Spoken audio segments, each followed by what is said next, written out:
A lion cub trapped in the coils of a massive python. Two rangers racing against time. What happened next left even them speechless. Would you have acted fast enough? Before you dive into this true rescue story from the wild, tell us in the comments. Would you have climbed that tree or watched from the ground?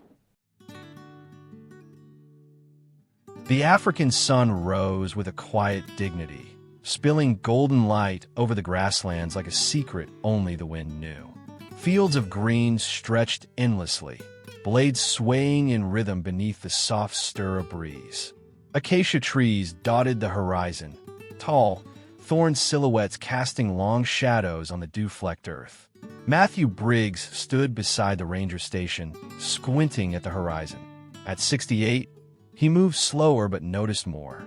A retired U.S. Marine, he had come here not just to volunteer, but to grieve.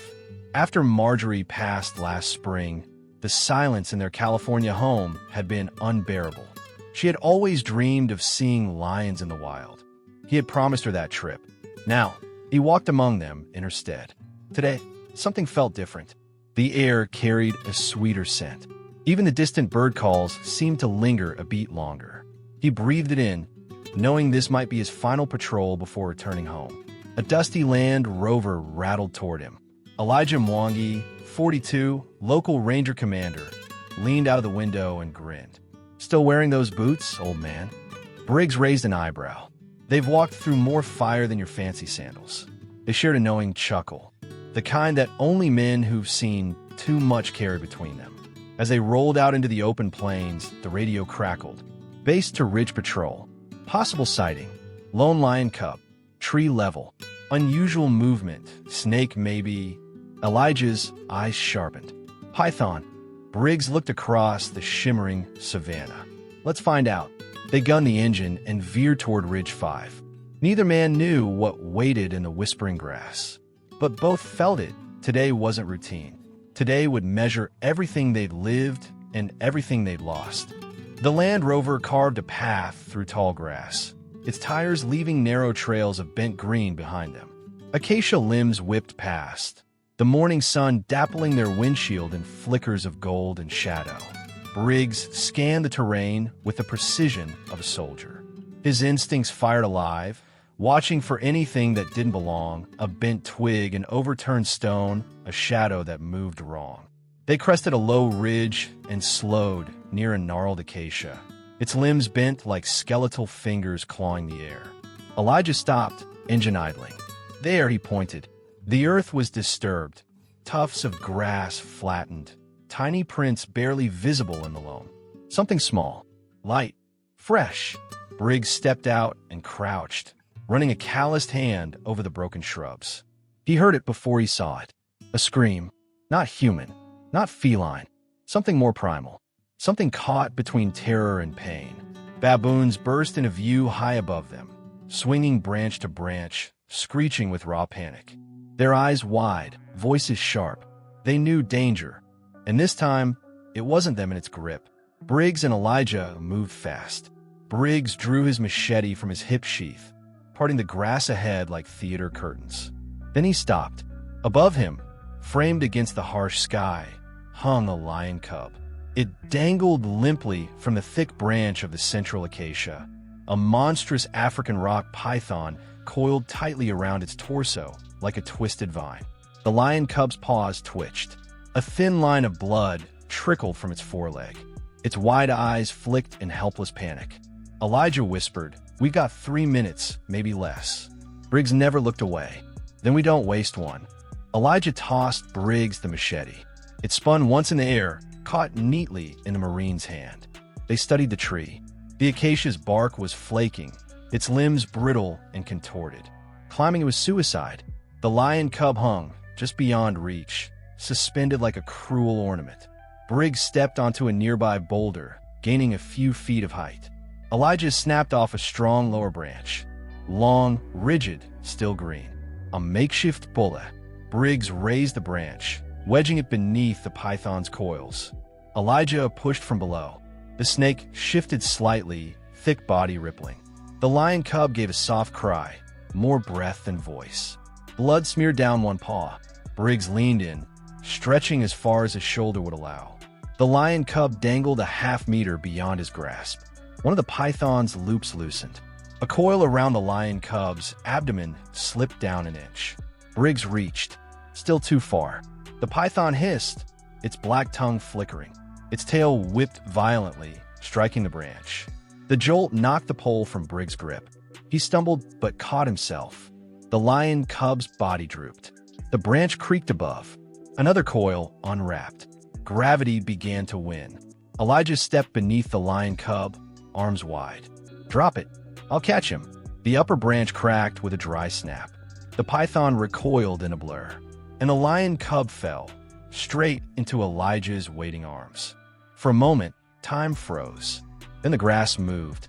The python vanished into the canopy, silent and slick. Briggs leapt down and knelt beside Elijah. The lion cub shivered faintly in his arms, blood drying on one leg, chest rising in shallow rhythm. "You caught him," Briggs said, voice soft. Elijah exhaled, trembling. He's not the only one who needed saving today. The shade beneath the old acacia was thin but cool. They laid the lion cub down, gently on a canvas tarp Briggs pulled from his pack. Its body was light, too light. The lion cub blinked once, weakly, and then closed its eyes. Still breathing. Briggs tore a strip from his shirt and wrapped the paw, staunching the bleeding. His hands moved with military calm, but his heart was no longer on the battlefield. It was here, in this wild, brutal, beautiful place. Elijah radioed for veterinary support. Help was coming, but for now, all they could offer was presence and warmth. After a long silence, Briggs spoke. "My wife, Marjorie, she loved lions. Always wanted to see one in the wild. She died before we ever made it out here." Elijah glanced over, quiet. "I told myself I came here for her, but I think I came to find myself." The wind stirred the grass. A hawk passed overhead, its wings slicing the sky. Elijah's voice was gentle. "You think she saw this today?" Briggs looked up at the twisted limbs above them. The same tree where life had nearly been lost and saved in the same breath. "I like to think so," he said. The lion cub stirred, inching forward until its head rested against Elijah's leg. And for a moment, just a moment, the world felt still. Not silent, but whole. Two men, one lion cub, bound not by duty, but by a shared decision, to reach rather than retreat. Weeks passed. The lion cub survived. He healed slowly at first, eyes flickering, movements weak, but day by day, strength returned. The team named him Keto, precious in Swahili. Briggs never boarded his return flight. He stayed, not as a guest, as a teacher. He helped train the new rangers, young men and women with sharp eyes and unsure hands. He taught them not just tactics, but how to look beyond the terrain, to see the story written in the dirt, the whispers in the wind. Elijah officially welcomed him into the unit. A drone photo captured during the rescue. Two men beneath the twisted tree, one reaching upward as the lion cub fell into waiting arms, went viral. It became a symbol of courage, unity, and what can happen when we choose action over fear. Briggs still visits that same tree, not to relive the danger, but to remember the choice. Some men go to war, some go to the wild, and a few find salvation in both. He whispers that to the wind now. Keto often follows him there, bounding through the tall grass, strong and unafraid. And in that lion cub's playful roar, Briggs hears something else, Marjorie's laughter. If stories of raw courage, split-second decisions, and the unbreakable bond between man and animal move you, then this moment was meant for you. Today, one lion cub dangled between life and death, and two men answered a silent call from the wild. They didn't hesitate. They didn't run. And in that brief, breathless instant, something larger than rescue happened. Something that reminds us what it means to care, to act, and to connect across species in silence. If that kind of story speaks to your soul, give this video a like. It helps more people discover these untold miracles of the wild. Subscribe to our channel for more real-life rescues, told from the heart of the grasslands. And before you go, tell us in the comments, would you have reached for that lion cub? Or would you have waited 1 second too long?